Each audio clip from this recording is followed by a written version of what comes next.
സെൽഫിഷായ ആൾക്കാരെ നമുക്കെങ്ങനെ മനസ്സിലാകും? സെൽഫിഷായ ആൾക്കാർക്ക് അവരുടെ കാര്യം മാത്രമേ ഉള്ളൂ. അതവർ സ്പൗസ് ആയാലും ഫാമിലി ആയാലും സിബ്ലിങ്സ് ആയാലും ഫ്രണ്ട്സോ റിലേറ്റീവ്സോ ആരായാലും അവരുടെ കാര്യം കഴിഞ്ഞിട്ടേ ഉള്ളൂ മറ്റുള്ളവരുടെ കാര്യങ്ങൾ.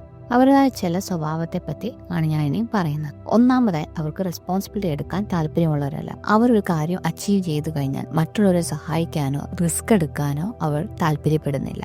അങ്ങനെയുള്ളതിൽ നിന്ന് നിങ്ങൾ അകന്ന് നിൽക്കേണ്ടതാണ്. Me first mentality. അവർക്കെല്ലാം വേണം, അത് കഴിഞ്ഞിട്ടേ മറ്റുള്ളവർക്ക് കിട്ടാവുള്ളൂ. അങ്ങനത്തെ ക്യാരക്ടർ. ഇവർ യാതൊരു കാരണവശാലും മറ്റുള്ളവരെ സഹായിക്കാനോ ഉത്തരവാദിത്തം എടുക്കാനോ ഇവർക്ക് മൈൻഡ് കാണത്തില്ല. അൺഗ്രേറ്റ്ഫുൾനെസ്. മറ്റുള്ളവർ എന്ത് ചെയ്താലും ഇവർക്ക് യാതൊരു നന്ദിയും കാണത്തില്ല. അവർ അതേപാടെ അത് മറക്കും. അവർക്ക് ബെനിഫിറ്റ് ഇല്ലാത്ത ഒരു കാര്യത്തിലും അവർ സഹായിക്കാനോ സഹകരിക്കാനോ നിൽക്കത്തില്ല.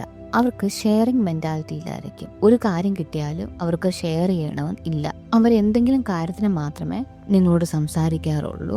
അവരെക്കുറിച്ച് മാത്രം അവരെപ്പോഴും പറയുന്നു. സഹായം ചോദിച്ചു വരുമ്പം നമ്മളത് റിജക്റ്റ് ചെയ്ത് കഴിഞ്ഞാൽ അവർക്ക് ആ ദേഷ്യം വരുന്നു. പിന്നെ അവർ ആ വഴിക്കേ കാണും. ഇവർ മറ്റുള്ളവരെ ഒട്ടും കെയർ ചെയ്യത്തില്ല. കെയർ ചെയ്യുന്ന പോലെ ആക്ട് ചെയ്യാനേ അവർക്ക് പറ്റത്തുള്ളൂ.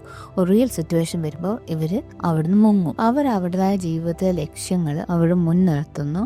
മറ്റുള്ളവർക്ക് അവർ പ്രാധാന്യം കൊടുക്കുന്നില്ല. ആര് ചത്താലും എൻ്റെ കാര്യം നടക്കണം, അല്ലെങ്കിൽ ഞാൻ എൻ്റെ കാര്യം ചെയ്യും, അങ്ങനത്തെ ഒരു ആറ്റിറ്റ്യൂഡാണ് ഇവർക്ക്. ഇങ്ങനെയുള്ള ആൾക്കാരിൽ നിന്ന് നമ്മൾ മാറി നിൽക്കേണ്ടതാണ്. കാരണം ഇങ്ങനത്തെ ഒക്കെ ആൾക്കാർ നമ്മുടെ ലൈഫിൽ വന്നിട്ട് നമ്മളെ യൂട്ടിലൈസ് മാക്സിമം ചെയ്തിട്ട് നമുക്കൊരാവശ്യം വരുമ്പോൾ ഇവർ കാണത്തു പോലും ഇല്ല. അതുകൊണ്ട് നിങ്ങൾക്ക് റിലേഷൻഷിപ്പിലോ ഫ്രണ്ട്ഷിപ്പിലോ ആകുമ്പോൾ കുറച്ച് സെൽഫ്ലെസ് ആയിട്ട് ഉള്ള ആൾക്കാരെ തിരഞ്ഞെടുക്കാൻ ശ്രമിക്കുക.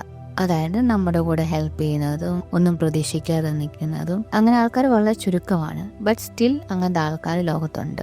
അങ്ങനത്തെ ഉള്ള ആൾക്കാരുമായിട്ട് മാത്രം ഫ്രണ്ട്ഷിപ്പ് കീപ്പ് ചെയ്യുക.